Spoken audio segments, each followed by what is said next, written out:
Critical patriot देखने वाले सब दोस्तों को खुशामदीद। आज मेरे साथ लाहौर से शरीक गुफ्तगू हैं इकबाल चावला साहब। इकबाल साहब is a retired head of history department at Punjab university, वहाँ पे वो डीन भी रहे सोशल साइंसेज के। और उनके साथ मौजूद हैं Sonam Mahajan. She is a well known analyst and strategic thinker from India. Chawla साहब, हुँ, पाकिस्तान में जब बात की जाती है किसी भी पाकिस्तानी से, तो वो ये कहते हैं कि जी हमारी बहुत शिकायत हैं, ग्रीवेंसेस हैं इंडिया के खिलाफ। हुँ, तो जब आप उनसे ये पूछें अच्छा इंडिया की भी कोई कंप्लेंट्स हैं कि नहीं हैं, तो उस पे फिर वो ये तो कह देते हैं दोनों तरफ से गलतियां हुई, लेकिन ये नहीं स्पेसिफिक नहीं होते। मेरी फेसबुक पे एक साहब ने ये लिखा कि जी दोनों हुँ, तरफ से गलतियां हुई, और उन्होंने पाकिस्तान की जो कंप्लेंट्स हैं वो तो गिनवा दी। और उसके बाद जब मैंने कहा अच्छा आप ये बताइए कि इंडिया की कंप्लेंट्स क्या हैं विजा वी पाकिस्तान, तो 3 दिन हो गए हैं तो उन्होंने अभी कोई जवाब नहीं दिया। हुँ। तो आप कैसे देखते हैं, क्या हैं कंप्लेंट्स पाकिस्तान की कि हम ब्लेम करते हैं कि जी इंडिया का सारा फॉल्ट है कि हमारे रिलेशन अच्छे नहीं हैं? तो how do you look at this?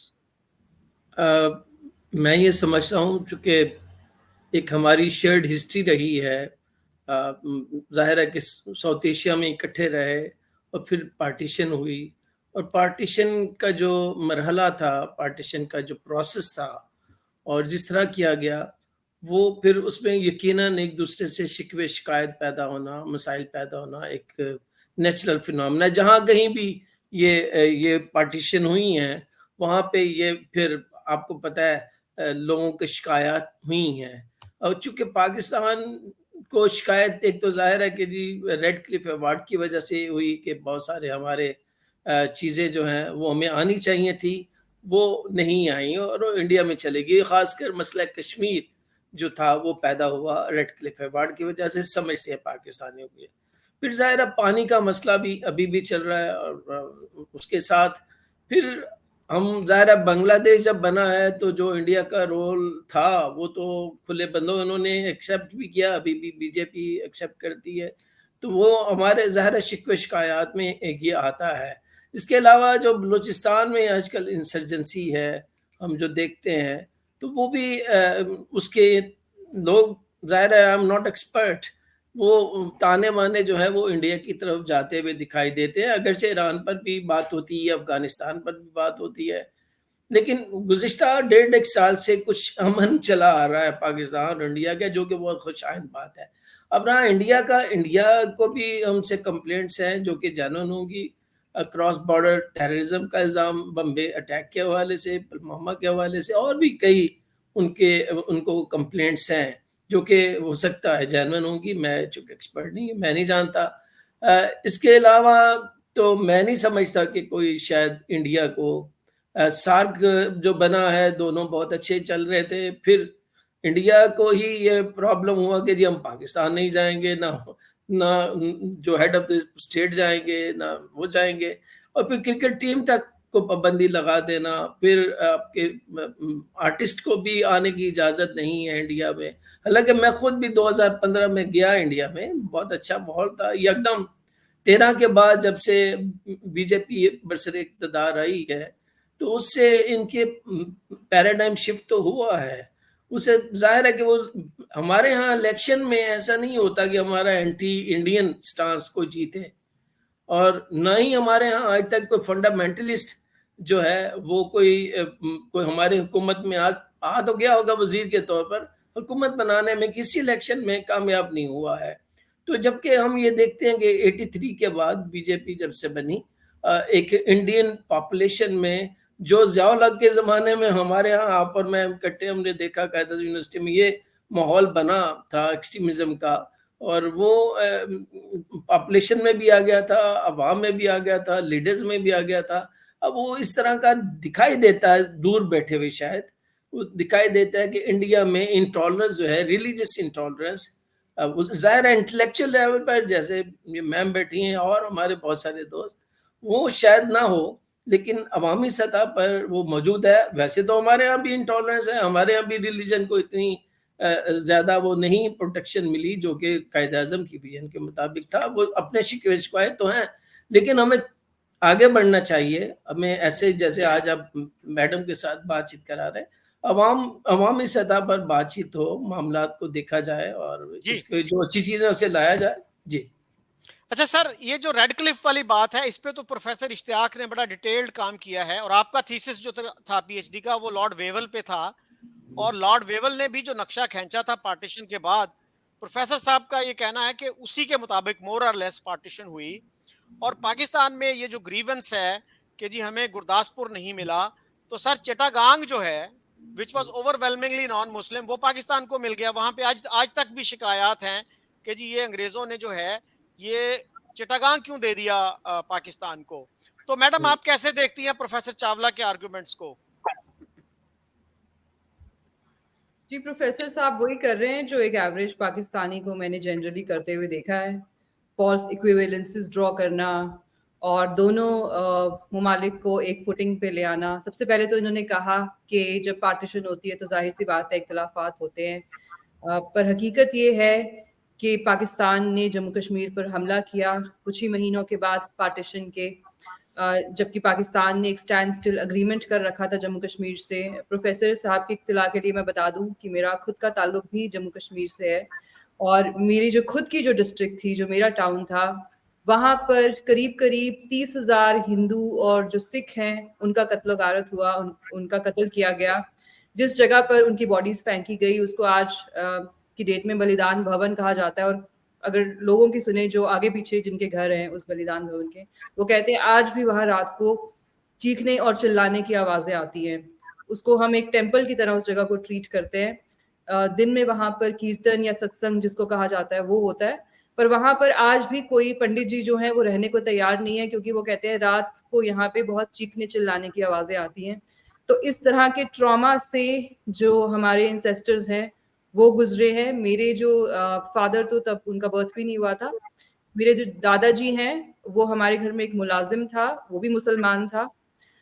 उसने उनको किसी तरह से बचा के निकाला। मेरे दादाजी खुद बहुत यंग थे और वो कहीं पहाड़ों पे चले गए, उसने उनको बोला कि ये मुसलमान है, मेरे साथ हैं, इस तरह से दे गॉट सेव।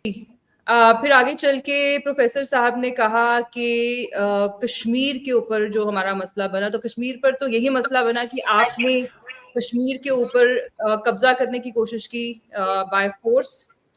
फिर उन्होंने, जब पाकिस्तान की बात आती है तो प्रोफेसर साहब कह देते हैं कि हमारे कुछ जेन्युइन कंसर्न्स हैं। जब इंडिया की बात आती है तो वो कहते हैं कि आप उनके भी कुछ कंसर्न्स हो सकते हैं, मुझे तो इतना नहीं पता। बलूचिस्तान की प्रोफेसर साहब बात कर रहे हैं, बलूचिस्तान के ऊपर पाकिस्तान के पास अगर कोई प्रूफ है तो वो हमें भी दिखाएं और इंटरनेशनल कम्युनिटी को भी दिखाएं कि आपके पास क्या प्रूफ है। ये आपका जो स्टांस है उसको सब्सटैंशिएट या कोराबोरेट करने के लिए कि वहां पर जो करवा रहा है भारत करवा रहा है। बलूचिस्तान की तो जो कलात की तो अपनी एम्बेसी हुआ करती थी कराची में, तो वो तो एक अलग उनकी अपनी एक प्रिंसली स्टेट थी। पाकिस्तान ने जैसे कश्मीर के ऊपर फौज भेजी उसी तरह से वहां पर भी फौज भेजी। फर्क सिर्फ इतना है कि कश्मीर को आप नहीं हथिया पाए, इंडियन फोर्सेस ने वहां पर पाकिस्तान की फोर्सेस को रिपेल किया। बहुत सारा एरिया पाकिस्तान की फोर्सेस ने हालांकि कब्जा लिया, बलूचिस्तान में पाकिस्तान की फोर्सेस ये काम उन्होंने कर लिया। अब बात करते हैं इनके जो बलूचिस्तान का जो उन्होंने कहा उसके ऊपर मेरा ये कहना है कि आपके पास तो इसका कोई प्रूफ नहीं है, पर हमारे पास इसका बहुत अच्छे प्रूफ्स हैं कि जो पंजाब में हुआ 1980s में, उसमें पूरा पूरा पाकिस्तान का हाथ था। बेशर्मी की हद, इस हद तक की बेशर्मी थी पाकिस्तान की कि जब भिंडरावाला मारा गया एक मिलिट्री ऑपरेशन में, तो पाकिस्तान ने बाकायदा अपने स्टेट टीवी से ये ऐलान किया कि भिंडरावाला तो हमारे पास है। और 6 तारीख को या 5 तारीख को वो मारा गया था और पाकिस्तान ने ये ऐलान किया था कि पीटीवी पर हम भिंडरावाला को बाकायदा दिखाएंगे by the end of June. और यहाँ पे इंडिया में इसकी वजह से एक किस्म की, I was not born there, तो मैंने तो किताबें पढ़ी है या फिर जो फर्स्ट प्राइमरी सोर्सेज है उनसे मेरी बात हुई है, पर आपको ये इंफॉर्मेशन जो पब्लिक डोमेन में मिल जाएगी कि इंडिया में तो इस बात को लेके फिर बड़ा यहाँ पे एक मतलब ये फैल गई अनरेस्ट किस्म की कि जिसको हमने मारा, हमने फैमिली से भी कोलैबोरेट किया है कि आदमी भिंडरावाला था before doing his last rites. तो ये क्या कह रहे हैं यहाँ पे, फिर ये अटकलें लगाना शुरू कर दी कि इन्होंने किसी को प्लास्टिक सर्जरी करके तो नहीं बैठा दिया है, बट हुआ वही जो पाकिस्तान हमेशा करता है कि 30 को फिर किसी को भी नहीं दिखाया उन्होंने टीवी में। भिंडरावाला के बहुत सारे ऐसे फैंस हैं जो यहाँ पे थालियां लेके बैठ गए थे कि वो उसको दिखाएंगे तो हम उसकी आरती करेंगे, बट पाकिस्तान ने ये झूठ बोला था। तो पाकिस्तान तो बार बार इस चीज को मानता रहा है कि हमने जो पंजाब में किया वो हमने बदला लेने की कोशिश की, जो हमारे साथ बांग्लादेश में हुआ उसका। अब बात करते हैं बांग्लादेश की। अगर बांग्लादेश से 1 करोड़ से ऊपर लोग भारत नहीं आ जाते हिजरत करके, वहां पर उनके साथ जो जातियां हो रही थी उनकी वजह से, तो इंडिया का तो कोई ना तो कोई लोकल स्टैंड आई बनता था, ना इंडिया का कोई इसमें कोई फायदा था कि हम जो खुद एक रिसोर्स क्रंच से गुजर रहे हैं, जो खुद हमारे डेवलपमेंटल चैलेंजेस हैं, उनको छोड़ के हम जाएं किसी दूसरे की जंग जो है वो अपने गले में डाल लें। तो this is a known fact कि मुक्ति वाहिनी को भारत ने बैक किया था, क्योंकि आपके जो आपस के स्ट्राइव्स थे उनकी वजह से भारत के ऊपर प्रॉब्लम्स आ रही थी। वहां से इतने लोग, करोड़ों की तादाद में लोग यहाँ आ रहे थे, बीमारी आ रही थी, तो हम क्या करते? यूएन के पास हम गए, हमारी प्रधानमंत्री थी इंदिरा गांधी, उन्होंने बार बार इंटरनेशनल कम्युनिटी से ये उन्होंने अर्ज की कि ये आप पाकिस्तान को समझाइए कि उनका जो वहां का पॉलिटिकल मैंडेट है उसको रिस्पेक्ट करें, ताकि हमें कल को इनकी लड़ाई में ना पड़ना पड़े। अगर आप खुद किसी के पॉलिटिकल मैंडेट को रिस्पेक्ट नहीं कर सकते, आपके खुद के इंटरनल स्ट्राइव्स हैं और उनकी वजह से किसी दूसरे मुल्क के ऊपर आपदा आती है, तो उस मुल्क का पूरा पूरा अधिकार है, उसका पूरा पूरा हक है कि वो अपनी जान छुड़ाए उससे, फिर चाहे वो वॉर के थ्रू हो, डिप्लोमेसी के थ्रू हो। जब हमने सारे अपने ऑप्शन एग्जॉस्ट कर लिए तो हमारे पास यही ऑप्शन बचा कि हम बांग्लादेश में जो लोग लड़ना चाहते हैं हम उनकी आर्म स्ट्रगल में उनकी मदद करें, and that's what we did. और वो हमें पूरा क्रेडिट देते हैं उसका, और हम मना भी नहीं करते। हम ऐसा तो कहते नहीं है कि हमने कुछ भी नहीं किया पाकिस्तानियों की तरह। आपके यहाँ पे तो मार्केट्स में बाकायदा डब्बे लगा रखे होते थे आज से कुछ साल पहले तक, जब तक आपको FATF की गिरफ्त में आप नहीं आए कि कश्मीर जिहाद करने के लिए जाना है तो आप इस पे पैसे डाल दें। क्या ये मैं झूठ बोल रही हूँ कि आपके यहाँ पे खुलेआम कश्मीर के नाम पे ज़कात मांगी जाती थी पहले, कि कोई बंदा हमारा जिहाद करने जा रहा है तो आप मदद करें? ये तो अब जाके आप इन चीजों पे आपने बैकफुट होना शुरू किया। आपने टेररिस्ट ऑर्गेनाइजेशंस के नाम रखे हुए हैं, Jaish e Mohammed, which literally means the army of Mohammed. इससे ज्यादा शर्म की बात क्या होगी कि आपका मुल्क जो कहता है हम इस्लाम का किला है, सबसे ज्यादा अगर इस्लाम का नाम किसी मुल्क ने खराब किया पूरी दुनिया में तो वो पाकिस्तान है। आपने टेरर ऑर्गेनाइजेशंस बनाई और उनका नाम जोड़ा प्रॉफिट मोहम्मद साहब के साथ, आपने उनका नाम रखा जैश ए मोहम्मद, लश्कर ए तैयबा। ये ऐसे नाम है जो आपने रख रखे हैं, हमने नहीं आपके रिलीजन के ऊपर कोई अटैक किया, आपने जो किया खुद किया। माइनॉरिटीज की ये बात कर रहे हैं तो मेरे ख्याल से सबसे अच्छा प्रूफ होता है फैक्ट्स ऑन द ग्राउंड।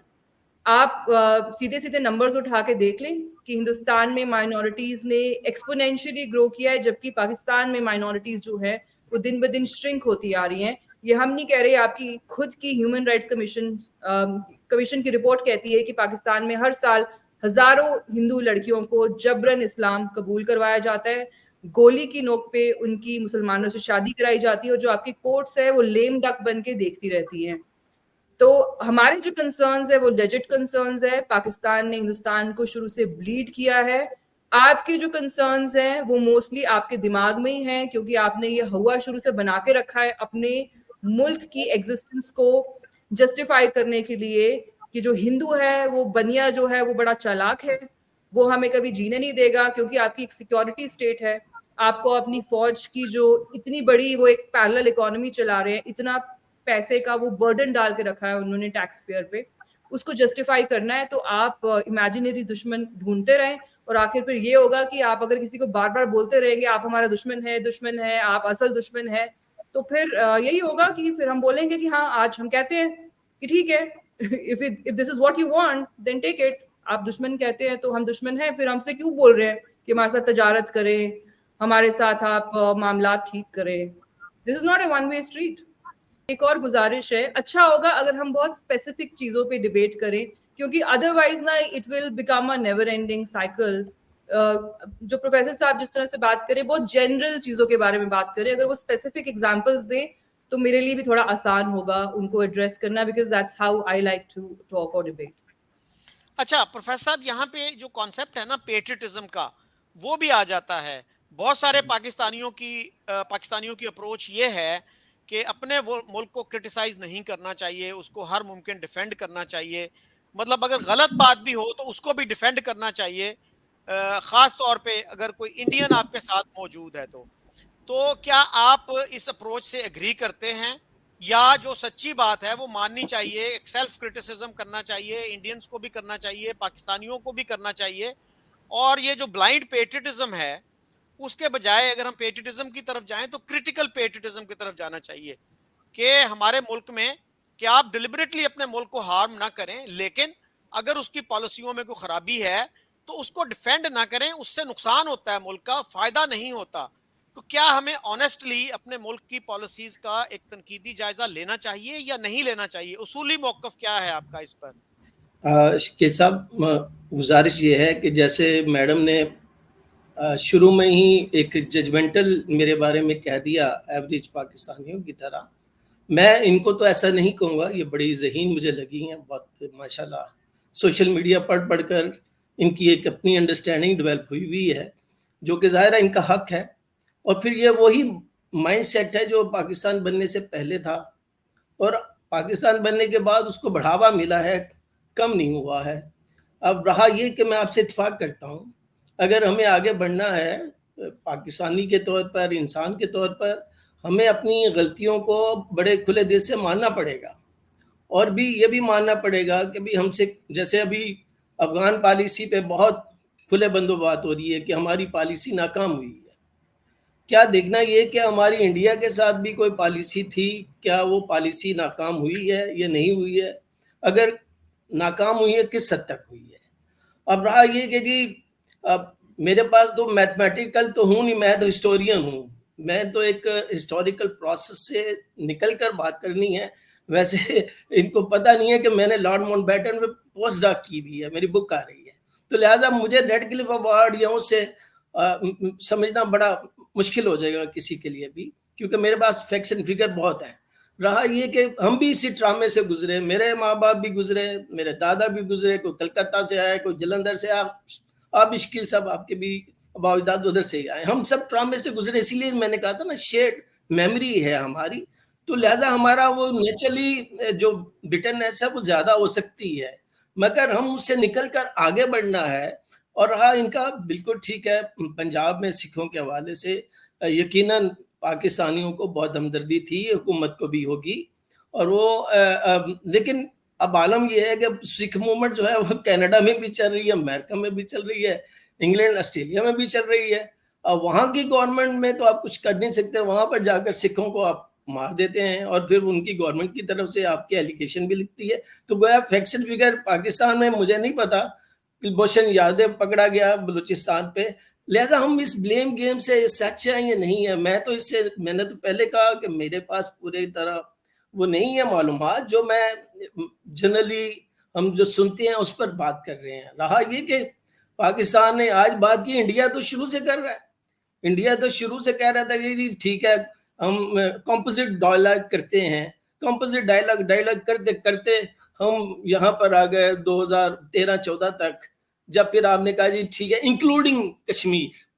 अब आप कश्मीर पे तो बात ही नहीं करना चाहते। आप अगर पाकिस्तान ने इन बुरे हालात में भी, जब आपने 2019 में कश्मीर को अनेक्स कर लिया, लीगली भी आपने कर लिया, तो जो कि ज़ाहिर है यूएन, हमारे ख्याल में यूएन चार्टर की बिल्कुल वायलेशन थी, आपके अपने कॉन्स्टिट्यूशन की भी वायलेशन थी, तो नेचुरली एक रद्द अमल तो आना था, और वो रद्द अमल आया, हमारा बाइकाट हुआ, हमने तजारत भी ख़त्म कर ली, जबकि ज़ाहिर है आगरा समिट मुशर्रफ के ज़माने में हुआ।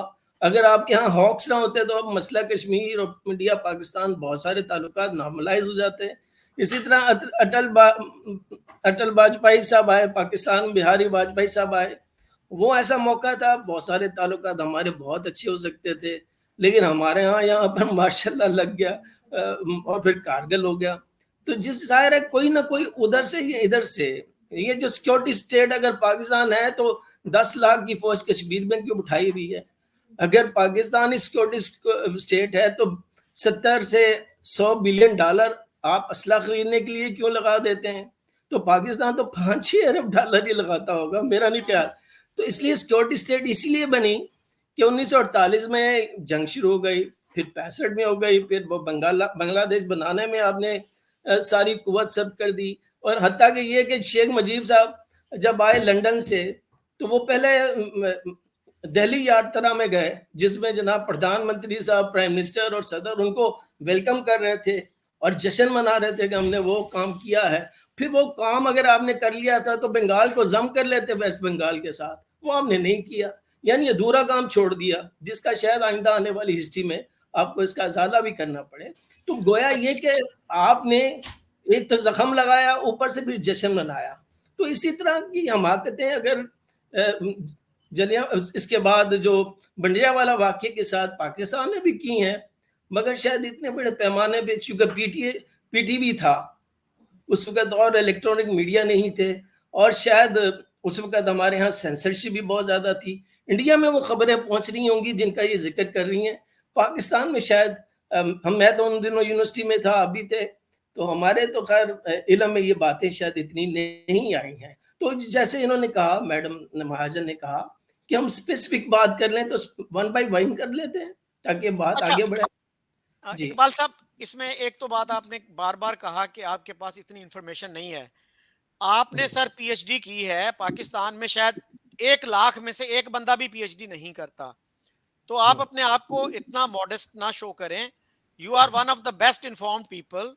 आपने इतना पोस्ट डॉक भी किया, पहले पीएचडी की, फिर पोस्ट डॉक किया। तो सर मैं गुजारिश ये कर रहा हूं कि इस वक्त कश्मीर का मसला हमें बताया जाता है कि ये लाइफ एंड डेथ का इशू है पाकिस्तान के लिए। तो क्या पाकिस्तान में लोगों को एजुकेट किया गया इस हवाले से? क्या एजुकेट करना डिजायरेबल भी है कि नहीं है, या एक वन साइडेड नैरेटिव जो है that is good enough, it has been good enough for 76 years, will it be good enough for another 76 years? मसलन सबसे पहले जो है जूनागढ़ की एक्सेशन पाकिस्तान ने एक्सेप्ट की 15 सितंबर को, यानी पाकिस्तान बनने के 1 माह बाद। तो उससे इंडिया में बहुत सारे लोगों को जो पीस चाह रहे थे इंडिया के पाकिस्तान के साथ कि ठीक है जी पार्टीशन हो गई, it was unpleasant to us but we accepted, लेकिन उनको ये मैसेज गया कि Pakistan is not interested in having peace with us, otherwise they would not have accepted Junagadh accession. तो Pakistan wants to have it both ways. तो बहुत सारे लोग कहेंगे जी मैं बड़ी अनपेट्रियोटिक बात कर रहा हूं, but this is a matter of record कि हम जब तक तनकीदी जायजा नहीं लेंगे हम अपनी फॉरेन पॉलिसी की करेक्शन नहीं कर सकते।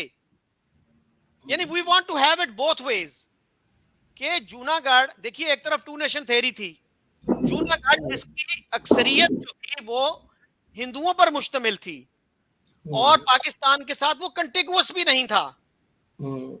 आज हमें क्या बताया जाता है जी, कश्मीर की मेजॉरिटी मुसलमान है और वो कंटिगुअस है, so that is why it should become part of Pakistan.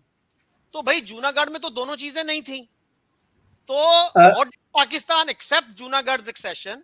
और मैं अर्ज करूं, हमारे एक एम्बेसडर हैं शाहिद अमीन साहब, रिटायर्ड एम्बेसडर, उन्होंने ये लिखा है, he is one of the very few people who have actually openly criticised it.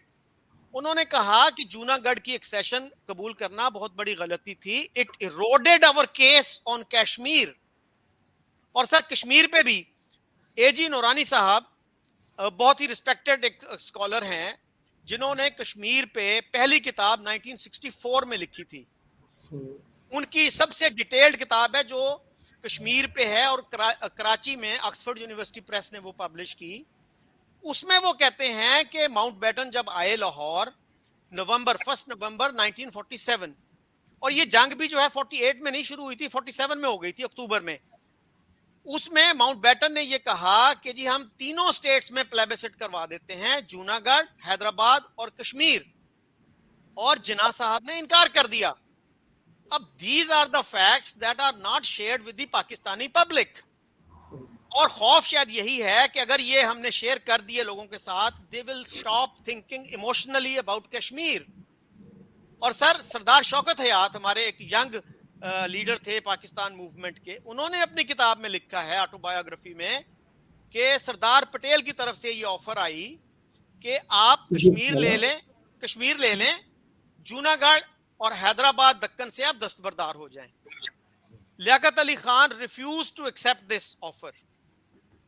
तो ये जो चीजें हैं ये रिकॉर्ड का हिस्सा हैं। और ये किसी इंडियन प्रोपेगेंडिस्ट ने नहीं कही, ये पाकिस्तान के रिस्पेक्टेड जो लोग हैं उन्होंने बातें की हैं। और sir, air marshal Asghar Khan, again he was one of the most respected military officers in Pakistan, उन्होंने ये कहा कि जितनी जंगें हुई उनका स्टार्ट पाकिस्तान की तरफ से हुआ। Again it is not some Indian propagandist who is saying this. हमारे ही अगर उन्होंने गलत बात की तो फिर तो उनका कोर्ट मार्शल होना चाहिए था कि उन्होंने पाकिस्तान को बदनाम कर दिया। हाउ कम कि हमारी एयर फोर्स की जो एकेडमी है रिसालपुर में, it has been named after air marshal Asghar Khan. तो how do you look at these issues? मैं शुक्रिया शकील साहब, फिर आपने वो बातें की जो कि बहुत अहम है और क्रिटिकली हमें लेना चाहिए। रहा ये, चले हम शुरू करते हैं जूनागढ़ से। जूनागढ़, मैं कहता हूँ कि लॉर्ड माउंटबेटन की जो सबसे बड़ी मिस्टेक थी, जो उसने आखिर में प्रिंसली स्टेट्स के हवाले से डिसाइड किया, ऐलान किया कि जी जो कंटिग्यूस लगे इलाके और जिनकी अक्सरियत किसी की पॉपुलेशन हिंदू या मुसलमान है, उसके तहत फैसला करे और वो रूलर नहीं करेगा, लोगों से पूछ के करेगा। ये उनका था। और ये याकूब बंगश ने भी अपनी किताब जो भी लेटेस्ट प्रिंसली स्टेट पे आई उसने लिखा। फिर जाहिर है कि जो जूनागढ़ का जो और हैदराबाद का जो मामला था, दोनों सूरतों में पाकिस्तान के यहाँ एरर ऑफ जजमेंट हुई है, उसमें कोई दूसरी राय नहीं है। ये मैं अपने थीसिस में भी लिख रहा हूँ, अपनी किताब में भी लिख रहा हूँ, लॉर्ड माउंटबेटन पेपर्स के बाद। रहा ये कि कश्मीर में जब मसला जो लॉर्ड माउंटबेटन से मिस हैंडल हुआ है, उनकी जो वो गए हैं जून और जुलाई में कश्मीर गए हैं, एक पूरा हफ्ता वहां रहे। अच्छा, वो पूरी फाइल जो है, मैं साउथहैम्पटन में जाकर मैंने तलाश करने की कोशिश की तो सारी फाइलें दी गई सिवाय मुझे वो कश्मीर वाली फाइल के। अच्छा, उसमें भी जाहिर है कि बड़ा ओपन एंड शट केस है। कश्मीर में आबादी उस वक्त कितनी है वो आप पता चल जाएगा, सेंसस से पता चल जाता है। अभी भी जब पिछली दफा भी बात हुई थी, अभी भी करवा ले, वेबसाइट करवा ले, आपको पता चल जाएगा कि लोग किस तरफ जाना चाहते हैं। मैं समझता हूँ शायद इधर भी ना रहना चाहते होंगे, उन्हें आज़ादी ही दे देते हैं। आपका देखिए, बहुत सारे लोगों ने लिखा है कि हमसे एरर ऑफ जजमेंट हुई है, लियाकत अली खान से हुई है, जिन्ना से हुई है। केस सिर्फ इस वजह से नहीं बिगड़ा कश्मीर का। आपने खुद कहा, मैंने लॉर्ड वेवल का जो जब काम कर रहा था 1945 में, जो उनके दो हिंदू एडवाइजर्स थे, उन्होंने जो स्केच बनाया, उन्होंने तो आइडिया दिया था वेवल्स ब्रेकडाउन प्लान के तहत कि अगर हमें हिंदुस्तान को तकसीम करना पड़े तो हम कैसे करेंगे, नंबर वन। और उनका इरादा तकसीम करने का नहीं था, उनका इरादा था बार्गेनिंग चिप के तौर पर। वो ये बार्गेनिंग चिप थी कि भी कांग्रेस जो है वो तकसीम हिंद नहीं चाहती। बार्गेनिंग चिप ये थी कि जिन्ना जो है लाहौर रेजोल्यूशन, अनडिवाइडेड पंजाब और बंगाल चाहता है। लिहाजा हम दोनों पर ये दबाव डालें, जिन्ना पे ये डालें कि अगर आप पंजाब और बंगाल को हम तकसीम करेंगे तो आप बनाइए क्या फार्मूला बनता है। तो उस पे वो जो उन्होंने जो चार्ट किया और मैप बनाया, उसमें फिर पठानकोट गुरदासपुर भी आ गया, जिसमें जाहिर है उस वक्त 52% के करीब मुसलमान आबादी थी। और जाहिर है यही कंप्लेंट की जाती है कि लॉर्ड माउंटबेटन से गलती क्या हुई है, या गलती क्या हुई, वो उनकी पॉलिसी थी। ये तो सिर्फ इंपीरियलिस्ट थे ना, तब ये वेबल आ गया कि माउंटबेटन आ गया, तो जाते जाते वो कुछ ना कुछ बोन ऑफ कंटेंशन बढ़ा। लेकिन अगर लाहौर रेजोल्यूशन से तकसीम होती तो पंजाब भी डिवाइड ना होता, बंगाल भी ना होता, तो ना मसला कश्मीर होता, ना हमारी जंगी होती। रहा आपके और मुख्तलिफ सवालों के जवाब में, मैं समझता हूँ कि गलतियां हुई हैं, चाहे 65 में हमने इब्तिदा की या 47 में की या 71 में भी जाहिर हमने की होगी ना जी। इंडिया पे हमने ही अटैक किया होगा, बांग्लादेश वाला तो मसला ही नहीं था, बंगाल तो इनका हिस्सा था, हमारा थोड़ी हिस्सा था। तो बात इतनी है कि कुछ ना कुछ हमसे गलतियां हुई हैं, हमें वो गलतियों का अभी तारिक रहमान साहब ने किताब लिखी है वॉर्स पे, हिस्ट्री ऑफ वॉर्स पे, तो उस पे भी उन्होंने माना है कि हमने इनिशिएटिव लिए हैं बहुत सारे ऐसे जिससे हमारी गलतियां हुई हैं। तो मेरा ख्याल है कि हमारे जो हिस्टोरियन हैं या जो क्रिटिकल एनालिसिस करने वाले लोग हैं, वो जहां हमारी खामियां वो मानते हैं, तो मुझे यकीन है इंडिया में भी मानते हैं। इंडिया में भी लोग हैं ऐसे जो बड़े सैनिटी के साथ सोचते हैं, पढ़ते हैं, लिखते हैं। तो मेरा ख्याल है ये मैं समझता हूँ कि जरूरी है, हमें अपना मुहासबा बहुत जरूरी है। बात यह है कि जूनागढ़ की जब बात हम करते हैं ना, इंडिया ने जब प्रोटेस्ट किया पाकिस्तान से कि आपने ये गलत किया है, तो पाकिस्तान का आपको पता डिफेंस क्या था कि according to the agreement, the partition agreement, ये राजा महाराजा जो है, हुक्मरान है, उसका इस्तेहकाक है, उसका राइट और प्रिविलेज है, वो जिधर भी जाए। तो सर इसका तो मतलब ये है कि जूनागढ़ की एक्सेशन पाकिस्तान के साथ ठीक हो गई, लेजिटिमेट हो गई, और कश्मीर की जो है एक्सेशन इंडिया के साथ लेजिटिमेट हो गई। That was Pakistan official position. तो आज तो फिर पाकिस्तान को जूनागढ़ का मसला रेज करना चाहिए, जो अभी तक यूएन के एजेंडे पे पड़ा है। कश्मीर का मसला तो रेज ही नहीं करना चाहिए। पाकिस्तान का जो जो लीगल पोजीशन थी उसके बिल्कुल खिलाफ है कश्मीर पे पाकिस्तान का मौकफ। जी सोनम, आप क्या कहेंगी? जी, I am running out of patience now. ये जो कहानियां ये मैंने बहुत सुनी है पाकिस्तानी टीवी पे। Like I said, if we could keep the debate pointed, that would be really helpful. You know, I value my time as much as I value yours. तीन चार बातें जो उन्होंने कही, मैं उसका जवाब देना चाहूंगी। एक तो प्रोफेसर साहब ने कहा कि हम पाकिस्तानी शुरू से सिखों के बड़े हिमायतगार थे। तो सिखों के इतने हिमायतगार थे पाकिस्तानी कि जब पंजाब में वायलेंस शुरू हुई, वो शुरुआत उसकी हुई लाहौर से, वहां गोलियां चली, फिर अमृतसर में तलवारें चली, फिर रावलपिंडी में ओवरनाइट 5 से 7 हजार सिखों का कत्लेआम हुआ। ये आपको इश्तियाक साहब की जो किताब है पंजाब ब्लडेड, उसमें प्राइमरी सोर्सेस आप देख सकते हैं। उन्होंने इस चीज को बाकायदा रिकॉर्ड किया है। जो ऑफिशियल आंकड़ा है वो तो कम है, वो तो कहते हैं कोई 3,000 के लोग करीब मारे गए। और आपको पता होगा उस टाइम पर कांग्रेस के बहुत बड़े बड़े नेता, दिग्गज नेता पंजाब आए, उन्होंने इसके ऊपर अफसोस जताया, बट मुस्लिम लीग के किसी नेता के मुंह से हमने ये नहीं सुना कि जो भी हुआ वो अफसोसनाक था, क्योंकि मुस्लिम लीग के खुद के लोग उसमें शामिल थे जो सिखों के अगेंस्ट जो वायलेंस हुई। तो इस तरह की हिमायत अगर पाकिस्तान ना करे सिखों की तो ज्यादा बेहतर होगा। मोहम्मद अली जिन्ना ने ये ख्वाब भी सिखों को दिखाने की कोशिश की कि आप जो है, जिस तरह से हम अपना मुल्क ले रहे हैं मुसलमान, वैसे आप भी ले ले। उनको उनकी ट्रेजेडी समझ में नहीं आई शायद कि जो सिख हैं उनकी किसी भी पंजाब के किसी भी डिस्ट्रिक्ट में उनकी अक्सरियत नहीं थी। दे वर स्कैटर्ड अक्रॉस द स्टेट।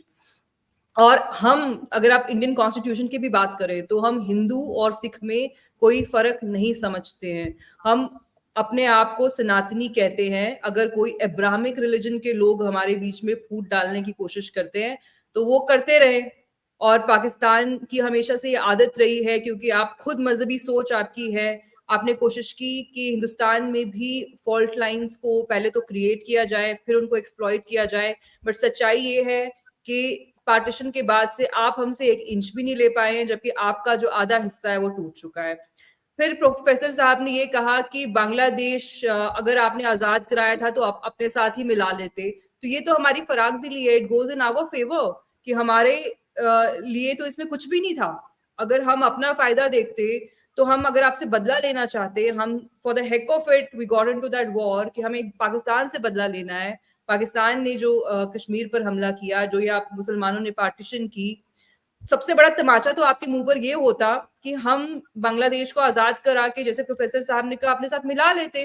पर हमने ऐसा बिल्कुल भी नहीं किया। इसका मतलब कि हमारा उस टेरिटरी में कोई इंटरेस्ट नहीं था। हमारा सिर्फ ये इंटरेस्ट था कि हमारे यहाँ पे इलीगल इमिग्रेशन जो है वो बंद हो, क्योंकि हमारे खुद का रिसोर्स क्रंच है।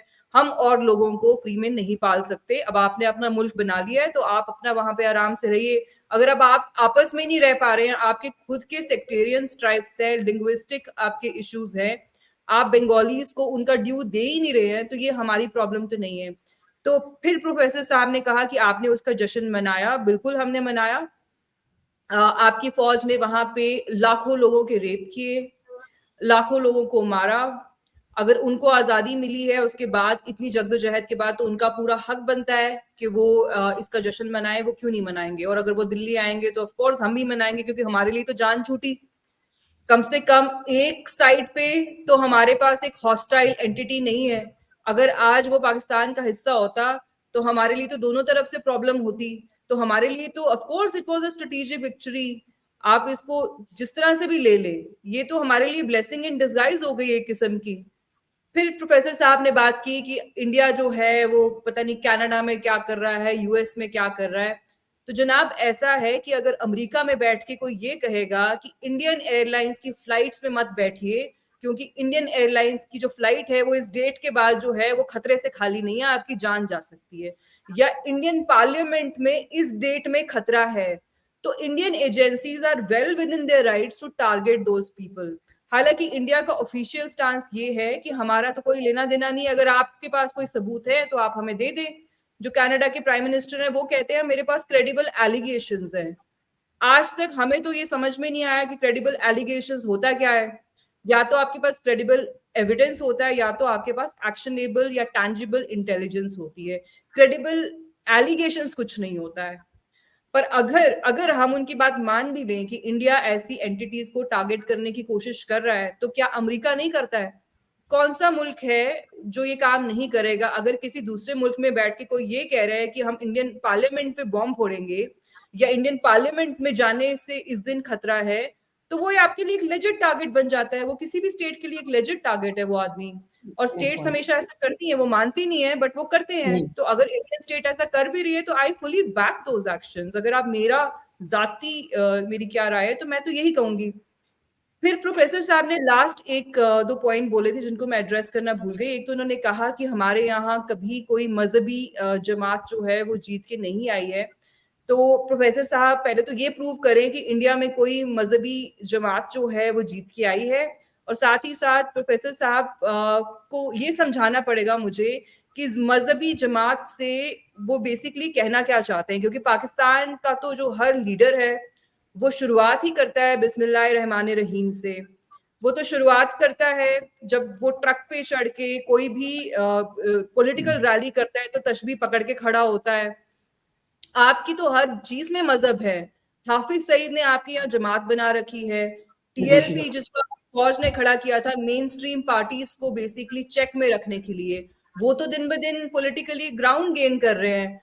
तो इनको कहा जाता है मजहबी जमातें, क्योंकि आपका पूरा मुल्क ही जो है वो मजहब के ऊपर चलता है। आपका जो बेसिस है वही मजहब है। तो इसीलिए शायद पाकिस्तान में मजहब को लेके टॉलरेंस इतनी ज्यादा है, मजहब की मुदाखलत की, क्योंकि आपके कॉन्स्टिट्यूशन में लिख रखा है कि नॉन मुस्लिम प्राइम मिनिस्टर नहीं बन सकता, प्रेसिडेंट नहीं बन सकता।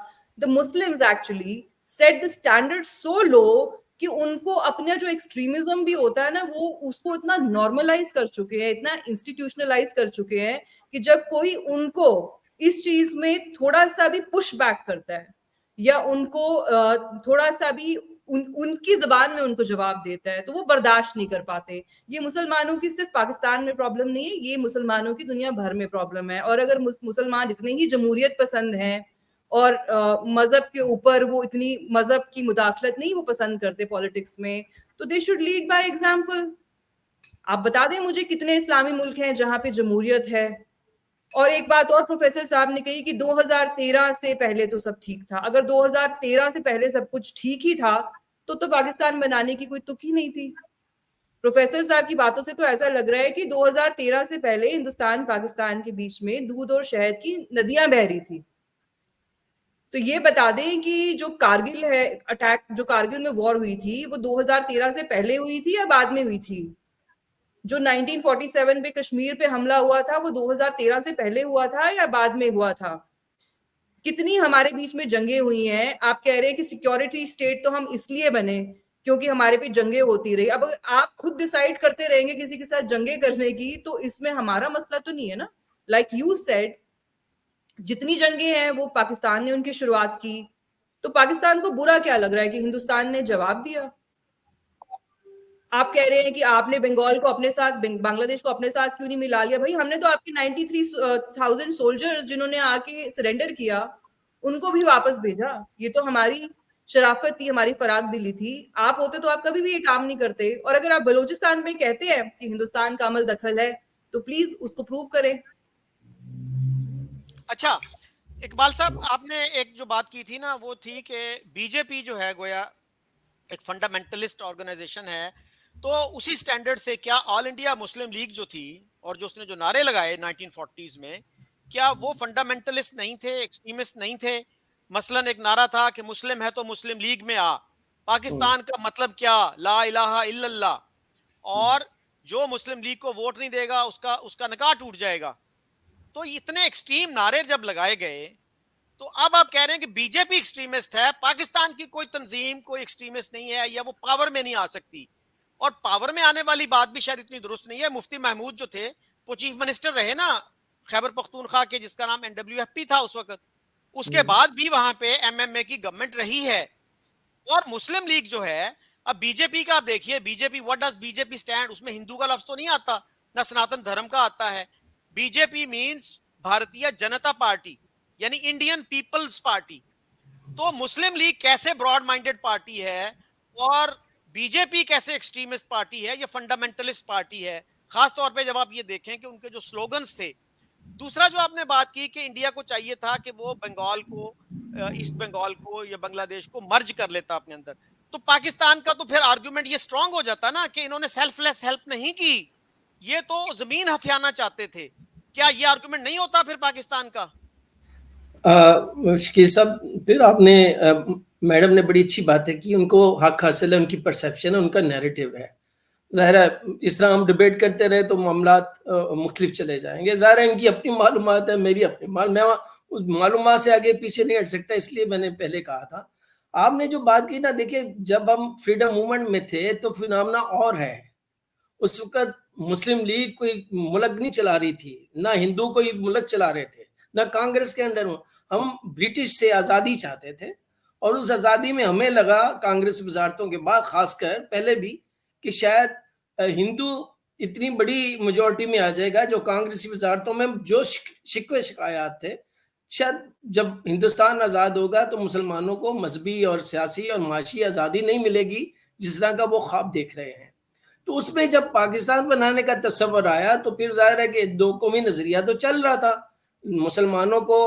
अच्छा, दो कौमी नजरिया तो उस वक्त ही आ गया था जब आपने आर्य समाज शुरू कर दी थी, आपने गौ रक्षा का मंसूबा शुरू कर दिया भैंसों पे, और उस पे जब हमारे यहाँ इन्होंने कहा ना मजहबी, आपके तो 100 गुना ज्यादा मजहबी मामलात है। अगर 19वीं सेंचुरी में देख लें तो 20वीं सेंचुरी में उससे भी ज्यादा है। वो उस पर हम फिर लंबी बहस हो जाएगी, बाद से हम दूसरी तरफ निकल जाएंगे। तो लिहाजा मुस्लिम लीग ने 40 से पहले ऐसी बातें नहीं की। जब मुतालबा पाकिस्तान कर लिया तो फिर उन्हें मुसलमानों को, और फिर भी आप जब शकील साहब आपने दलील दी मौलाना मुफ्ती महबूब साहब की, तो आपको पता कि ये वो जमात थी जो पाकिस्तान बनाने के हक में नहीं थी, इनकी जमीयत उलमाए हिंद। तो जो हमारे उलमाए दीन थे जिनके पास अपना इल्म था, वो उस वक्त कॉम्पोजिट नेशनलिज्म की बात कर रहे थे। अभी मैंने आर्टिकल लिखा है, इस पे छपा मेरा फ्राइडे टाइम पे। तो जो नेशनलिस्ट मुसलमान हैं उनके अपने कंसर्न्स थे। उस कंसर्न में ये भी था कि शायद हम जो पाकिस्तान बनाना चाहते हैं वो इस्लाम का तजर्बा कामयाब ना हो, और वो उनमें से कोई ऐसा नहीं देख रहा था कि ये फंडामेंटलिस्ट रियासत बना रहे हैं। फंडामेंटलिस्ट तो सारे कांग्रेस के साथ शामिल थे। नहीं, इकबाल साहब हम उनकी बात नहीं कर रहे। मेरा अपना नैरेटिव मेरी गुजारिश सुन लें, मेरी गुजारिश सुन लें सर। नेशनलिस्ट अच्छा होगा अगर हम नैरेटिव से हटके फैक्ट्स और फिगर्स पे बात करें जिनको हम कोलैबोरेट भी कर सके। सर मुझे बार बार कह रहे हैं इनका अपना नैरेटिव है। सर मेरा कोई नैरेटिव नहीं है। अगर मेरी किसी बात में आपको लगता है कि तजाद है या सच्चाई नहीं है तो आप प्लीज डोंट शाई अवे, आप प्लीज मुझे मुंह पर करेक्ट करें। I will be happy to be corrected. अच्छा इकबाल साहब, बात ये है सर, बात ये है कि जो एंटी मुस्लिम लीग लोग थे ना, उनकी तो वो तो डिस्क्रेडिटेड हैं पाकिस्तान में, आज भी गाली समझा जाता है कांग्रेसी मुल्ला कह के। उसकी हम बात ना करें, हम बात कर रहे हैं मुस्लिम लीग का जो नैरेटिव था, जो स्टेट का नैरेटिव है कि हम इस्लामिक स्टेट चाहते हैं। वो एक स्टेट बना रहे थे ना, स्टेट का ही ब्लूप्रिंट दे रहे थे ना कि हम किस तरह की रियासत चाह रहे हैं जहां पे कुरान इकबाल और कायदे आजम के फरमूदात की रोशनी में शकील साहब समझी जा सकती है ना। जी जी, वो तो कह रहे हैं इस्लामिक डेमोक्रेटिक और सोशल वेलफेयर स्टेट की बात की जा रही है। अगर 40 की रेजोल्यूशन लेकर देखें और उनकी स्पीच देखें कायदे आजम मोहम्मद अली जिन्ना की, आप खुद जानते हैं इस फैक्शन फिगर को। अगर अनडिवाइडेड पंजाब और बंगाल होता तकरीबन 25 से 30% नॉन मुस्लिम होते, तो नॉन मुस्लिम होते तो उनके अकलियतों के हुकूक क्या होते। सर बात यह है कि सारा पंजाब आप किस लॉजिक के तहत पाकिस्तान में शामिल कर सकते थे? It was a gross violation, it would have been a gross violation of the two nation theory. यानी आप हिंदुओं के तहत नहीं रहना चाहते। इतने ज्यादा हिंदुओं को, मुसलमान कितने परसेंट थे, 22%, 23%, वो जो हैं वो नहीं रहना चाहते हिंदुओं के साथ। लेकिन पंजाब में 40% के करीब नॉन मुस्लिम्स हैं, उनको मुसलमान अपने साथ रखना चाहते हैं, अपने अंडर रखना चाहते हैं। इसी तरह से बंगाल में रखना चाहते हैं। What a contradiction! ये क्या लॉजिक है? और ये आपको पता है कि जिन्ना साहब ने माउंटबेटन को कहा था कि जी पंजाब को डिवाइड ना करें, एक पंजाबी पहले पंजाबी होता है, उसके बाद वो हिंदू या मुसलमान होता है, इसी तरह बंगाली होता है। तो माउंटबेटन ने कहा जिन्ना साहब आपने तो मुझे बड़ा अच्छा आर्गुमेंट दे दिया इंडिया को यूनाइट रखने का। एक इंडियन भी पहले इंडियन होता है, उसके बाद हिंदू या मुसलमान होता है। तो सर ये जो आप आर्गुमेंट दे रहे हैं ना, it is a gross violation of the two nation theory.